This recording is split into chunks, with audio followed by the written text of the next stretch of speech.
John Carter será teletransportado a Marte, secuestrado por una raza alienígena, terminará siendo involucrado en una guerra civil que no le importa y que está siendo orquestada por seres superiores, inmortales y eternos. Sí, todo eso en una película, que parece que quisieron adaptar los 11 libros de la saga en 2 horas. Bueno gente, hoy en otro resumen en la sección del canal Películas o franquicias que nacieron muertas, John Carter. Es un simio blanco.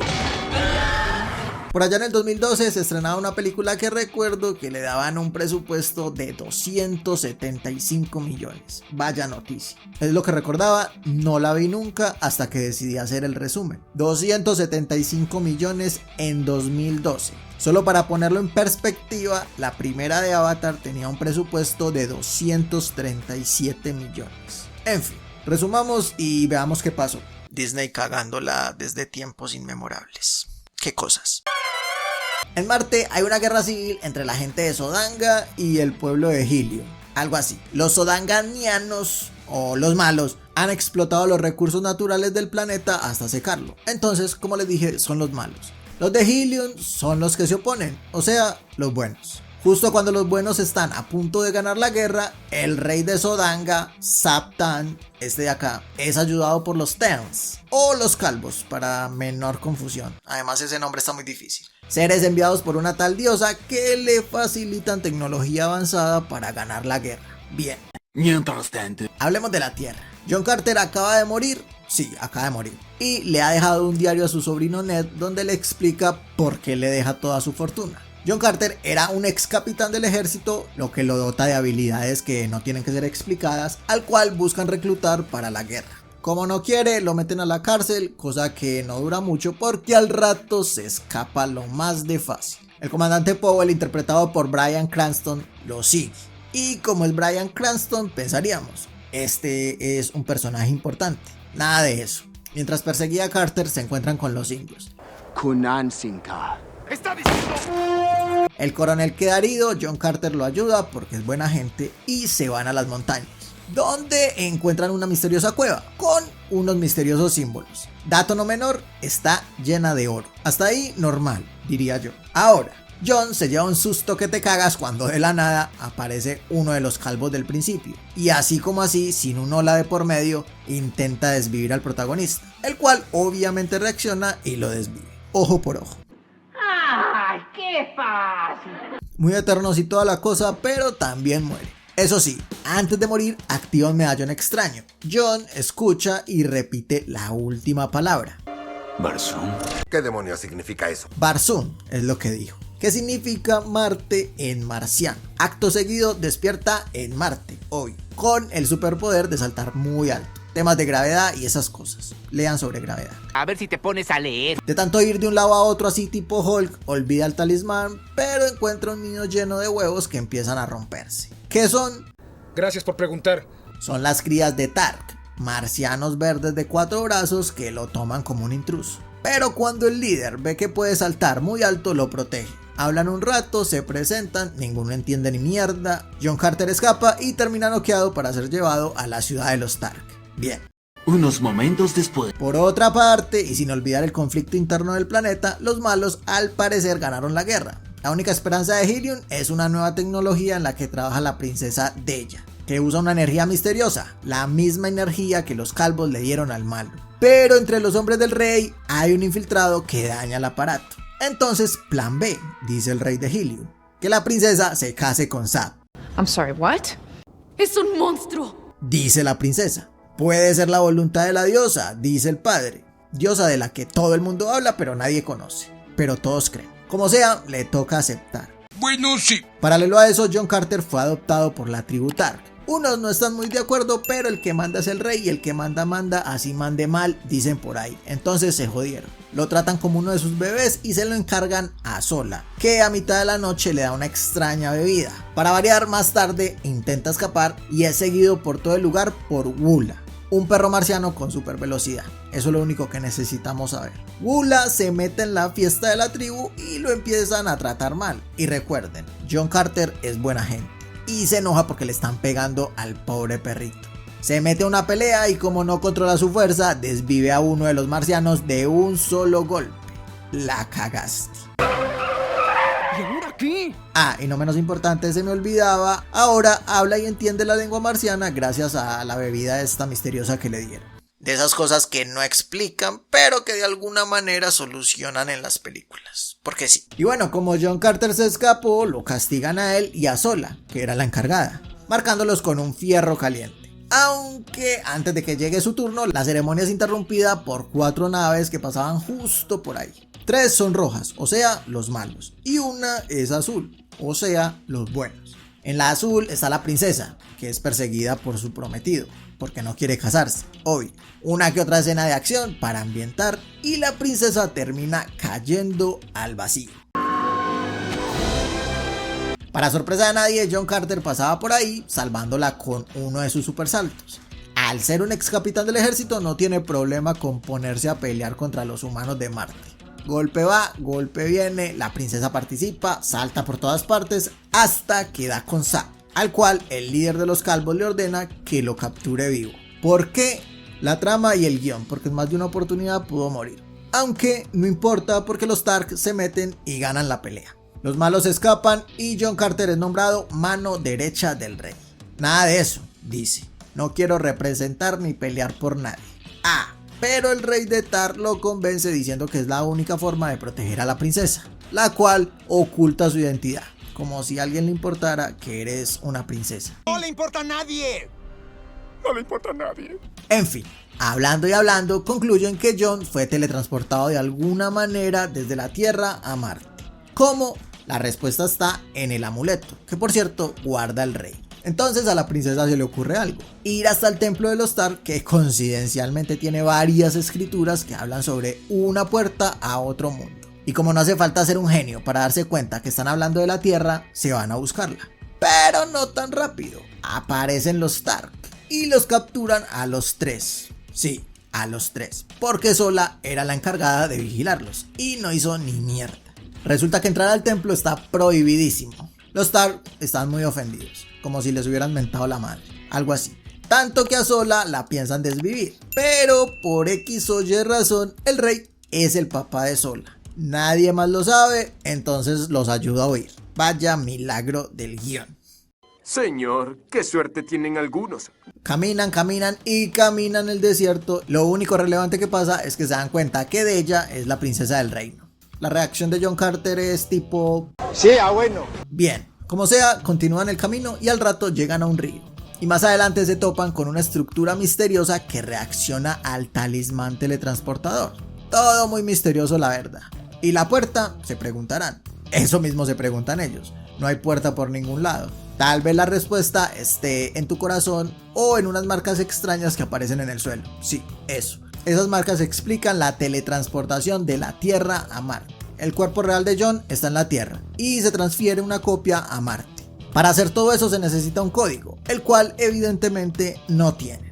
Todo muy confuso, pero dura poco o nada y tendrá que esperar porque el líder de los calvos aparece con unos nuevos extraterrestres. Se podría decir que la misma cosa que los Stark, pero con esteroides. Así pues, escapan lo más rápido posible, pero John Carter está cansado de estar corriendo de un lado para otro. Se enoja, piensa en su hijo y esposa muertos y utiliza sus poderes para volver mierda a todo un ejército de los Stark con esteroides.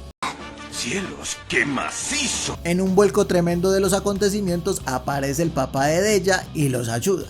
Todo era felicidad hasta que se dan cuenta que está aliado con Zod, que en un acto de buena voluntad se presentó ante el rey para decirle que su hija había sido secuestrada por los verdes.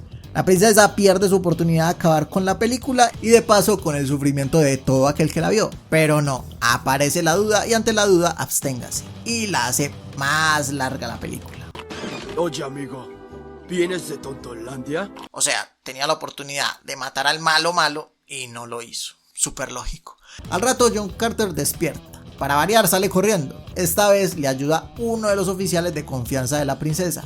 La parte importante es que de ella descifró el código de teletransportación. Y afortunadamente lo comparte con él.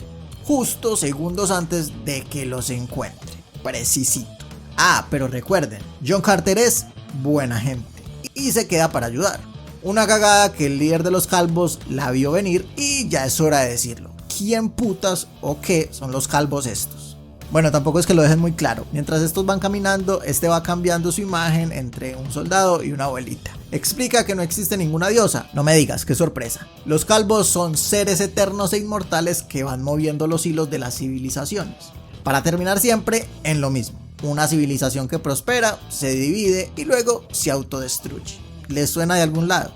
O sea, todo lo que está pasando es un juego, porque están aburridos con la vida eterna, o no sé, se lo guardaron para la segunda película que nunca salió. Sí, muy importante y lo que digas, pero yo ya maté a uno de ustedes, piensa John Carter. Entonces, de que pueden morir, pueden morir. Y dicho eso, de la nada aparece Bula y lo ayuda a escapar. ¿Casualidad?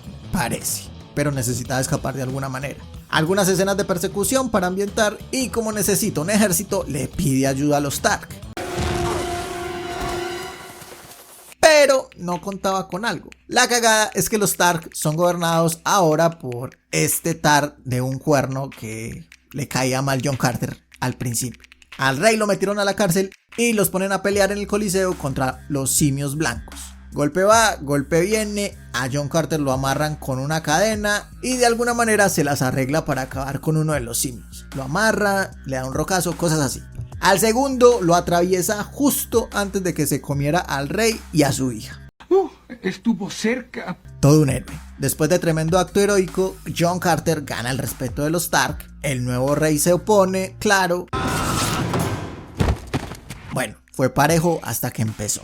En fin, ahora el plan es sencillo, simplemente tienen que ir e interrumpir la boda, a la cual llegan tarde porque se van a la ciudad que no es. Pero bueno, el primero en llegar a la boda, como no, el protagonista, que llega justo antes de que la princesa acepte.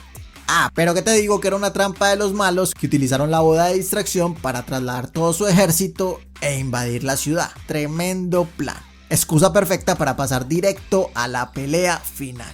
John Carter tiene su respectivo intercambio con Zap, al que le gana fácilmente, y el malo promete contar todo acerca de los calvos si le perdona la vida. Me parece justo, dice John Carter. Tarde, el calvo líder está por ahí y lo desvive. Se transforma en la princesa y toma como rehén a la verdadera princesa. ¡Qué confusión! Luego pierde su medallón, sale corriendo, se transforma en John Carter para recuperarlo y luego desaparece. Te lo explico luego. Como sea, los buenos ganan. La mala noticia es que el calvo desapareció, pero John Carter le propone matrimonio a la princesa, que le dice que sí, porque es obvio que en los últimos 3 días se dio cuenta que es el hombre de su vida. Entonces, ¿por qué no? Y ahora sí, felices para siempre. O tal vez no. John se deshace del medallón porque decide que Marte es su hogar. La cagada es que uno de los guardias resultó ser el calvo camuflado, y usando el poder de la lógica prefiere regresarlo a la Tierra que matarlo. Sí, porque era más fácil mandarlo a la Tierra que desvivirlo ahí y acabar con los problemas. En fin, cuando llega a la Tierra no sabemos cuánto tiempo ha pasado, pero el coronel ya está hecho un esqueleto. Y no hay manera de volver a Marte porque ya no tiene el perro medallón que había acabado de botar. Recuerdan que la cueva estaba llena de oro. Pues bien, se quedó sin la princesa, pero millonario. Dicho eso, usó todo el dinero para investigar cualquier pista de los calvos en la Tierra. Se pasó 10 años en esas, hasta que encontró un medallón. Al no confiar en nadie, planeó su muerte, creó una tumba que solo se abre desde adentro, y así su cuerpo estaría seguro mientras se proyectaba a Marte. Y la misión de cuidar el cuerpo recaía en su sobrino, el que estaba leyendo todo este tiempo el diario que su tío le dejó. Explíqueme. Así como lo oyen. Entonces Ned sale corriendo para corroborar que la tumba de su tío está bien. Descifra la contraseña para entrar y ver el cuerpo de John, pero con lo que no contaba es que uno de los calvos esperaba paciente para entrar. Pero, sorpresa, no hay cuerpo. ¿Caíste? Era una trampa para atraer al calvo, desvivirlo y robar el medallón. El bueno de John fingió su muerte, entierro, todo. La verdad es que no encontró ni mierda en los últimos 10 años de exploración. Lo que sí encontró fue un plan para hacer salir al calvo del escondite y quedarse con su aparato teletransportador. Todo un genio. ¿Verdad que te engañé? Y así John vuelve a Marte. ¿Qué fue de su vida? ¿Qué pasó en esos 10 años en Marte? Todo eso en John Carter 2, la cual no salió. Entonces nunca lo sabremos. Porque primero, no he leído los 11 libros en los que se basa la saga de John Carter. Y segundo, fue tan fracaso que obviamente Disney no quiso saber nada de la franquicia. Oye, estoy confundido. ¿Es un final triste o un final feliz? Es un final y basta.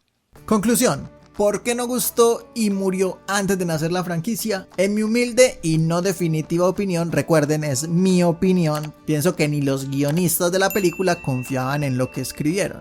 En 2 horas nos intentan meter un montón de cosas. Nos tiran datos cada 5 minutos, nombres extraños, un conflicto por allí, otro conflicto por allá, que hay una guerra civil, pero que hay una especie alienígena, pero que hay más especies alienígenas que nunca muestran, hay unos calvos todopoderosos que nunca explican de dónde vienen, que los viajes entre planetas, que la energía azul, un montón de cosas en 2 horas que dicen como te voy a tirar todo esto y tal vez lo desarrolle en una próxima película si nos va bien. Por eso es que ahora a la mayoría de sagas de libros les hacen series, para desarrollar más la historia sin mucho apuro y desarrollar más los personajes. Y bueno, también porque produce más plata. En fin, ¿ustedes qué opinan? Déjenlo en los comentarios si se habían visto la película y si quisieron ver alguna vez John Carter 2 o si se leyeron los libros. No creo que alguien haya leído los libros, la verdad.